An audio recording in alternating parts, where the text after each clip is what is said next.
Good morning. Welcome again to Morning Devotions, and thank you again so much for our time together. It's a beautiful Monday morning. Remember, the goodness and the mercy of God follows you all the days of your life. Remember, His mercy rises new for you every morning. Remember that He is with you. Who can be against you?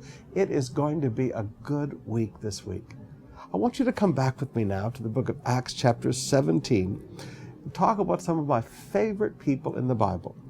It's in that poverty-stricken area of Macedonia that Paul received the supernatural vision while he was in Troas to go to and begin to minister.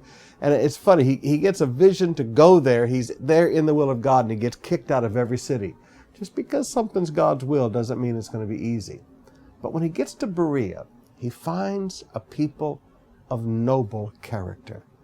It says, "Now the Bereans," verse 11, "were of more noble character than the Thessalonians." The people of Thessalonica that Paul had just spent a great deal of time with, 8 or 9 months.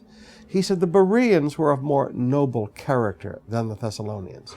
Now notice why he says they have noble character. "For they received the message with great eagerness and examined the scriptures every day to see if what Paul said was true."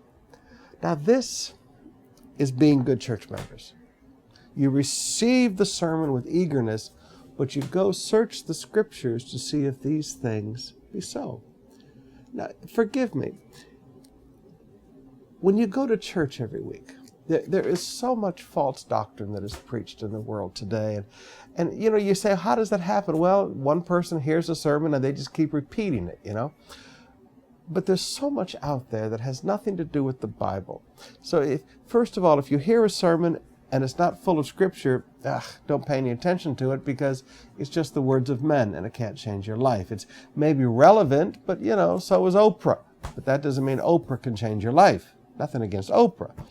But when you hear a sermon, it should flow from the scriptures. It's not taking the scriptures and having the scriptures proof text it. It should flow from the scriptures. So it's very easy for you to go back to those scriptures that it flowed from and to see if these things be so.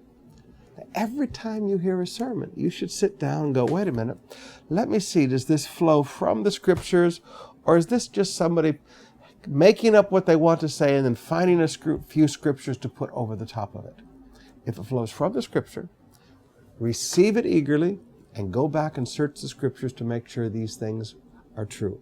Do not just believe it just because some preacher said it. Oh, well, Pastor Summerall, I trust you. Wonderful. Trust and verify. Go search the scriptures.